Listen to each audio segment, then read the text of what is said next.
Boom, right there. Big bad bada boom. Ran the red light. So what stage? What do you think the common factor? The most common factor, or the most prevalent factor in this close call slash crash slash whatever? Because it's kind of a close call for this rider, but it was a crash for the other guy. What do you think it was? We're moving forward, we're moving forward. It's a red light. It's obvious. Okay. So I have a feeling this is more of a white stage issue to where the rider behind us is not paying attention.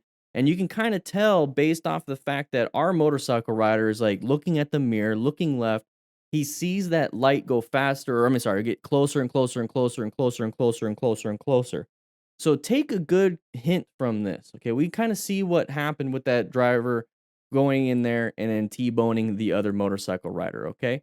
So what we see here, though, that's good. We shouldn't do that because that's bad. What we see that's good is that this motorcycle rider is doing good 360 situation awareness. Whenever you see that light moving closer and closer and closer, that means that vehicle behind you is getting closer and closer and closer. Now, when you orient yourself to the whole situation, remember OODA loop, observe, orient, decide, and act.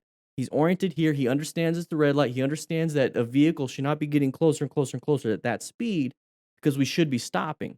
So good situational awareness. He oriented himself very well and realized somebody is going this way. Now you start to get into the whole aspect of, am I going to be the one that's hit? Is this person going to go around me? What's going to be the problem? So this is where it's like, people are saying, get yourself in first gear when you're stopped and you can go. Well, where are you going to go? In this situation, there's really not much you can do if that person is a car and it's just going, going, going. Maybe you can jump off. Maybe you can run away. Maybe your bike's going to get totaled. Or maybe you have enough gear that hopefully it's going to minimize or mitigate any type of injuries that you might be having. But pretty bad. Pretty bad. Dislocated shoulder, legs probably. Yeah. That rider that he hit, that right leg, what do you guys think? Right leg, right shin, easily break your shin, your tib fib. So when you see this and people are starting to walk and they're standing, that's a good sign. That's a good sign. Grab yourself a rock form case.